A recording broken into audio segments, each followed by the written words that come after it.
आशा करता हूं आप सब बहुत अच्छे होंगे। मेरा नाम है सिद्धांत अग्निहोत्री। क्राइम अफेयर्स पे आपका बहुत बहुत स्वागत है। मैंने आपको पता ही है कि अब मैं डेली एक लेक्चर ला रहा हूं। परसों मैं लाया, कल लाया, आज ला रहा हूं। चैनल को मैंने थोड़ा चेंज कर दिया है क्योंकि अब जो डेली क्राइम की न्यूज है वो मैं आपको बताऊंगा।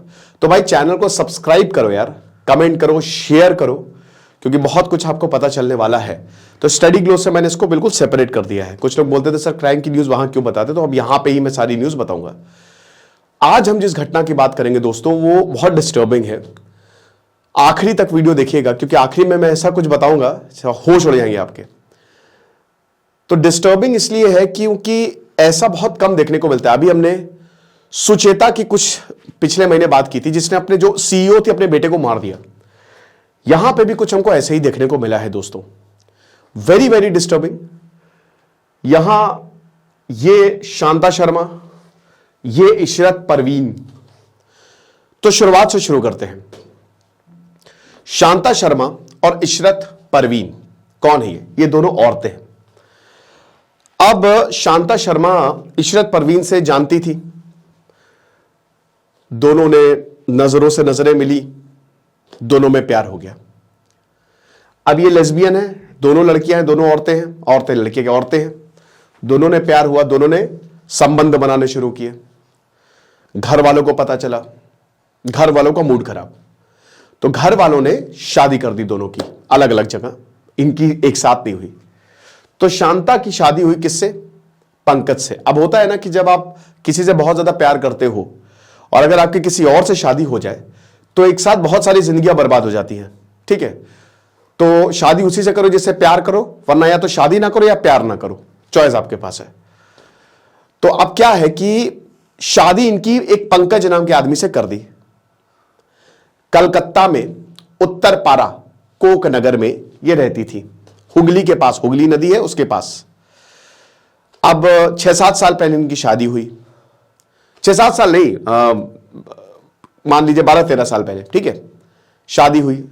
शादी तो कर दी लेकिन इशरत परवीन से ये दूर नहीं रह पाई। तो ये बात करती थी, अच्छे से बात करती थी, दोनों एक दूसरे से बात करते थे और वही चालू था। दोनों एक दूसरे से प्यार करते थे। इशरत परवीन इनके घर आ जाती थी। अब ऐसा बोला जा रहा है कि एक बार पति ने देख लिया, पति को पता चल गया ये लेस्बियन है, दोनों समलैंगिक है, लेकिन पति ने पब्लिक शेम की वजह से कुछ नहीं बोला, मतलब जैसा चल रहा चलता रहा। अब क्या हुआ कि इनके बेटा हुआ, शांता शर्मा के। इनका बेटा जो है वो 10 साल का है, था इनफैक्ट 4th क्लास में पढ़ता था। कुछ दिन पहले बच्चा स्कूल से आया, खेलने से जहां से भी आया, और दोनों एक दूसरे के साथ मगन थे। आप समझ ही सकते हैं, दोनों संबंध बना रहे थे एक दूसरे के साथ, बेडरूम में थे। बच्चा एकदम से आ गया, उसने दरवाजा खोल लिया और आपत्तिजनक हालत में इन दोनों को देख लिया।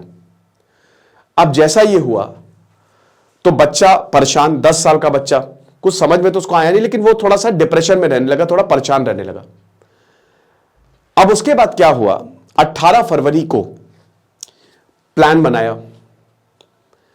पंकज और शांता शर्मा दोनों ही घर से बाहर थे। बच्चा स्कूल से आया, बैठा, उसके बाद चीखने चिल्लाने की आवाज आई और खत्म।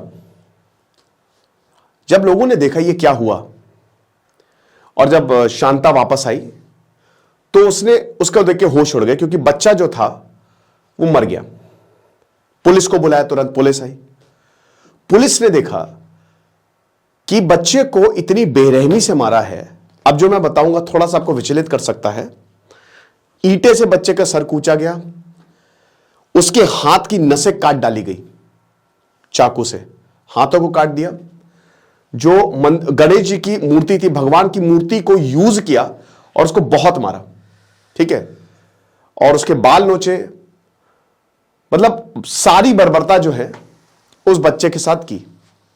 ठीक है, अब बात यह है कि किया किसने, क्योंकि देखिए उस बच्चे के साथ ही यह सब हुआ था।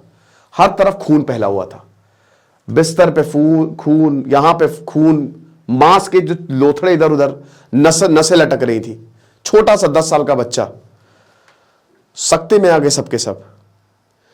सब पूरा जो मोहल्ला है वो एकदम अंदर से एकदम समझ लीजिए कि रूह कांप गई कि ऐसा कैसे कोई कर सकता है, एक बच्चे के साथ ऐसा कोई कैसे कर सकता है। अब पुलिस ने तफ्तीश शुरू की। पुलिस ने यह देखा कि कुछ नहीं हुआ, चोरी नहीं हुई, सारा सामान वैसा का वैसा ही है। दूसरा पॉइंट, कोई जानने वाला ही घर में आया था, क्योंकि आवाज नहीं, बहुत ये क्राउडेड एरिया है तो कोई आवाज नहीं गई। और सबसे बड़ी बात, एक कुत्ता भी था इनके घर में। अब अगर कुत्ता जो है कोई स्ट्रेंजर आता है तो भौंकने लगेगा, लेकिन कुत्ता भी शांत। तो एक ये चीज तो पक्की हो गई। पुलिस ने ये देखा कि पुलिस ने 2-3 दिन में केस सॉल्व कर लिया। 18 फरवरी की घटना है ये। तो पुलिस ने ये देखा कि कोई ना कोई जो है वो घर का ही है, या फिर कोई मतलब आप समझ लो कि जानने वाला है जिसने ये काम किया। आसपास से पूछा तो आसपास ने भी बोला कि देखिए हमको तो पता नहीं है, क्योंकि इतना ध्यान हमने दिया नहीं, ये सब तो होता रहता था।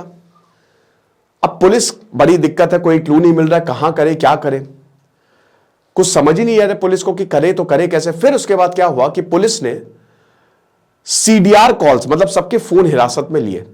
ठीक है, अच्छा फोन में भी कुछ नहीं। फोन में यह दिखता है कि कुछ भी नहीं, मतलब आप ये समझिए कि सब जानने वालों के कॉल। अरे क्या यार, कैसे हो गया ये। फिर पुलिस ने सीसीटीवी कैमरे खंगाले तो सीसीटीवी कैमरे में भी कुछ नहीं, कोई स्ट्रेंजर नहीं आया। लेकिन एक सीसीटीवी कैमरे में एक औरत जाती हुई दिखी। ये औरत गई, जब ये औरत गई तो इसके मुंह पे मास्क था। ठीक है, इसके मुंह पे मास्क था, ये गई और समझ गई। अब यहां पे एक लीड मिली पुलिस को, तो पुलिस ने तफ्तीश शुरू की। अब पुलिस ने, ये तो पता था औरत थी, तो कॉल डिटेल्स में औरत की जो नाम है वो देखे। पुलिस एक ये भी थ्योरी बना रही थी कि क्या हुआ था कि अभी बच्चे का एक सीनियर से झगड़ा हुआ था, तो हो सकता है उसने ऐसा किया हो, लेकिन ऐसा हो नहीं सकता क्योंकि इतनी बुरी तरीके से कत्ल, और वो स्ट्रेंजर था, सो सीनियर था, तो वो तो थ्योरी चली गई। लेकिन जब ये देखा कि औरत आ रही है घर में, तो यहां पे कॉल डिटेल्स दिखे। कॉल डिटेल्स में एक औरत का नाम बार बार आ रहा था, जिसका नाम था इशरत परवीन। तो अब जब इसका नाम था तो पुलिस ने फिर इसको कांटेक्ट किया।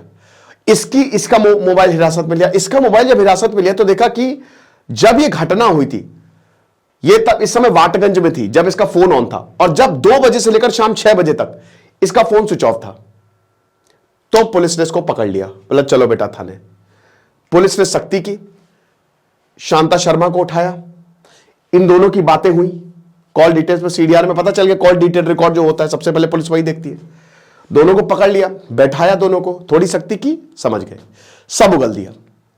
और उगला यही है कि बच्चे ने सारी कहानी बता दी कि बच्चे ने हमको संबंध बनाते हुए देख लिया था, और हमको यह डर था कि कहीं बच्चा लोगों को बोल ना दे, क्योंकि अभी तक ये बात किसी को पता नहीं थी, जिससे इसकी मां ने और इसने, हम दोनों ने यह प्लान बनाया कि बच्चे को मार देते हैं जान से। यानी कि मां ने भी हामी भरी, और प्लान यही था कि जब हम दोनों बाहर होंगे, मेरा पति तो बाहर काम करते, मैं भी बाहर काम करती हूं, तब तुम चुपके से आना और मेरे बच्चे को मार देना जान से, ताकि हम दोनों बढ़िया से रहें और किसी को कानो कान खबर ना हो, जो एक कांटा है वो भी चला जाए। गिरफ्तार कर लिया, 302 लगेगा, जिंदगी भर के लिए अंदर। लेकिन मैं आपको यह बता रहा हूं कि एक कहते हैं ना कि ओशो कहते थे कि जो एक मां होती है, मां,